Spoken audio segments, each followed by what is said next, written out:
Number 21. Argumentum ex silentio. Silentio. Argument from silence. The fallacy that if available sources remain silent, or current knowledge and evidence can prove nothing about a given subject or question, this fact in itself proves the truth of one's claim. Example, science can tell us nothing about God. That proves God doesn't exist. Or science admits it can tell us nothing about God, so you can deny that God exists, or so you can't deny that God exists.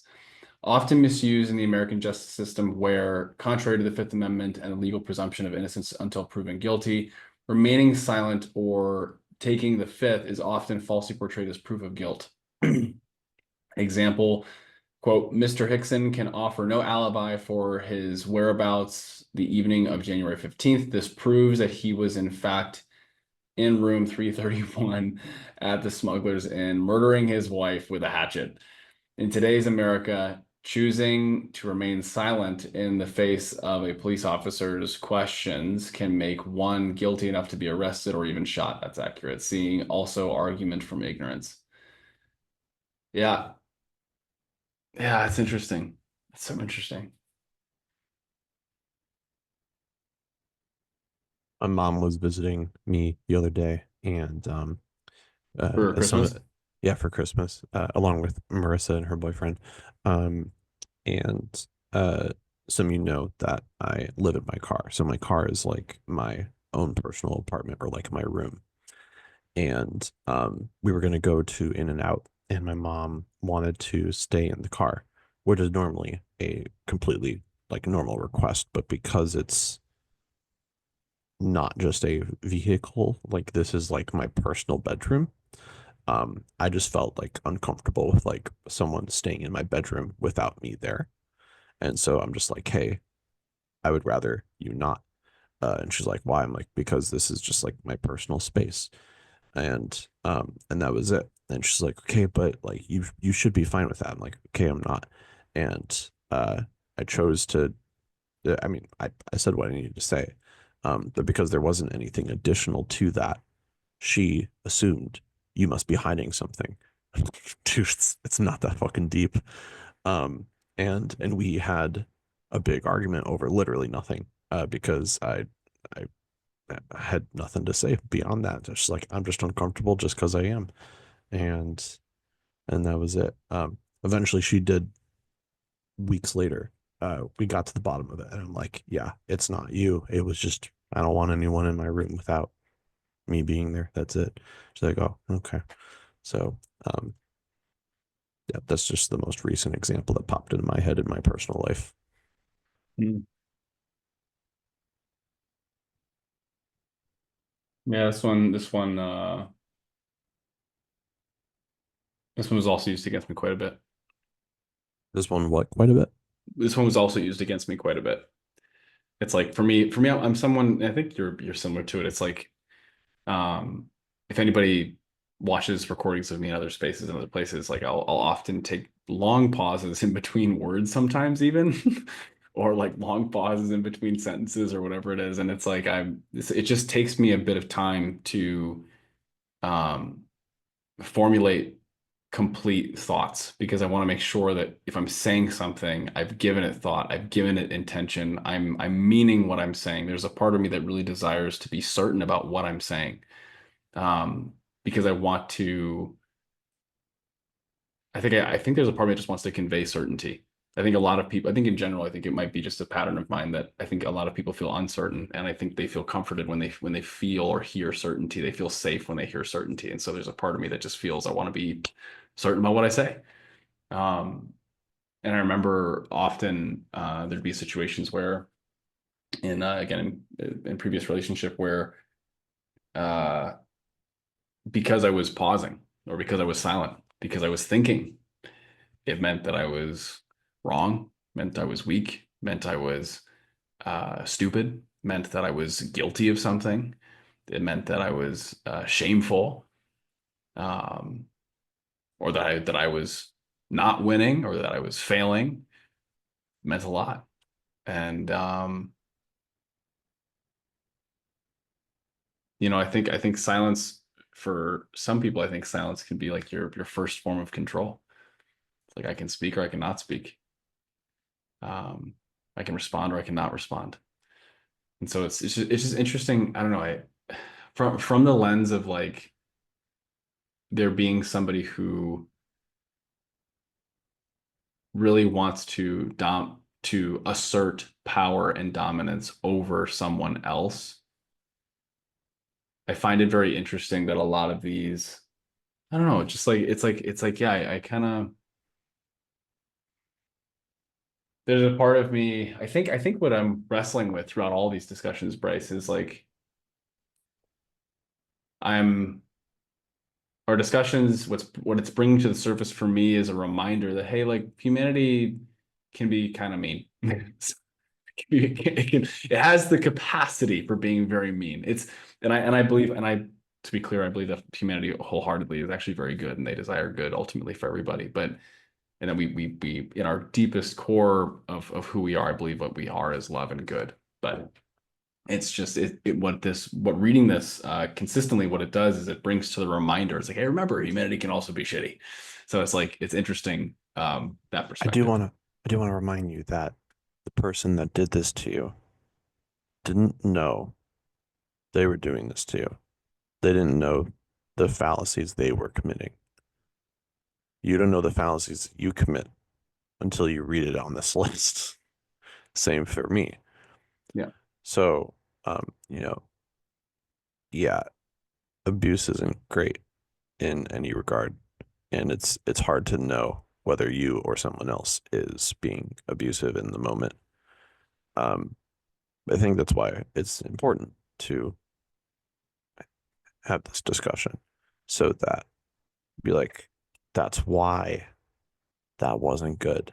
And now in your next relationships, you can be like, this is what that phenomenon is called. And now since we know it, we can take steps to avoid it. Yeah. Yeah. I think for me it's the there's conscious competence and unconscious competence. And it's like a lot of the times people's will to succeed has them stumble upon unconscious competence on things. Can you So define those? yeah, unconscious competence is someone is competent in something, but they are not conscious of what they are doing in order to be competent. Like, and competent is just basically I am successful at acquiring a result. And so unconsciously being successful at acquiring a result. So example would be if uh, if somebody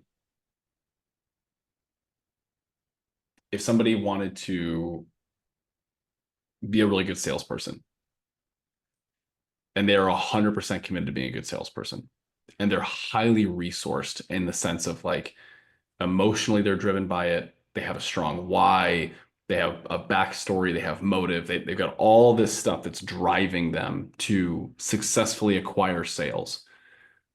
Their mind is so zeroed in on the outcome that they're going to naturally trial and error their way to get it to work. And so you can have somebody who's never read a single sales book become an expert salesperson, and they're using all the fallacies, the strategies, the frames that a salesperson would use, but they did it just because they were so focused on I got to make it work no matter what. And if they don't know what they're doing while they're doing it, unconscious competency. Conscious competency would be someone says, I'm going to be the greatest salesperson in the world. And so they then go read a bunch of sales books, they practice skills, they role play with others, they get into the metaphorical gym of learning how to be a good salesperson. They practice, apply. And when they apply, they're not just doing the thing, they're also back here, they're consciously applying the strategies they've learned in a particular order, in a particular way, and amalgamating their knowledge that they do have. And they're doing so knowing they're doing it. So it's like the part for me is like the evidence of these fallacies, what it often brings up for me is a reminder of the willpower to do something painful for others. Like the reason I believe truly why I experienced a lot of the things that I experienced in a previous relationship where a lot of these fallacies were used was because the person was so determined to be right and to win. Those two things were at the absolute top of the list, way above any other value for this person. And so being right and winning, because they were so high, they developed huge unconscious competency on how to acquire those two things at all cost. And it's just like, it's like, and then I remember like, man, they've used on this list, I think we've gone through now 22 of them. They've used, I would say probably eight, like, let's say 70% of them on me. Yeah. And to have 70% of these things, like the reason they're on this list is because they work and they're not helpful for humanity, right? So it's like for someone to have such, No, not argumentum ad mysterium, I would argue is sometimes helpful for humanity. In fact, a lot of it is, okay? yeah, got it. Underdog too. um yeah, but it's like it's the knowledge that there is such willpower to acquire an outcome that can establish unconscious usage of such things to acquire that outcome no matter the cost. And that to me, there's like I haven't yet got to the point where in my heart I can accept that and be like, this is a part of humanity that I like, that I have come to terms with. I haven't yet gotten there. There's still a very innocent part of me that's like, I want everyone to love everybody and have happiness all the time. And it's just like, that's just not how it works. So this, in a good sense, I think this is in a sense maturing my understanding of humanity in a way. Very well. I I um I feel the same way. Uh, I told you for a long time that I've always been trying to find uh the rainbow connection, the one thing that everyone has in common that we can all get behind. And um my answer was our ability to uh connect in all senses of the word, not equivocation, but are simply our pattern recognition part of us that finds things that we have in common, finds things that we have against. It's kind of a argumentum ad mysterium, but I think that the more people like to learn and whatnot, and I think that's good. So, uh, Alan, did you feel more authentic today? If you were to rate yourself out of 1 out of 10 on how authentic you feel like you were today, uh, especially versus last time, how do you feel?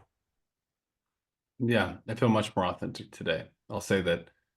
Um, Maybe like an 8 or a 9 or yeah, I think there's always going to be a degree, right? Because there's a like 100% pure authenticity in a space where I know that this information can be seen by anybody with any intent of any kind. Like there were multiple times throughout us talking where I was like, oh, if somebody wanted to take a single sentence that I said out of context completely, uh, who doesn't know me and is determined to paint me in a certain way, they could easily take this sentence, turn that, and then make me now seem a certain way to tons and tons of people if they so chose.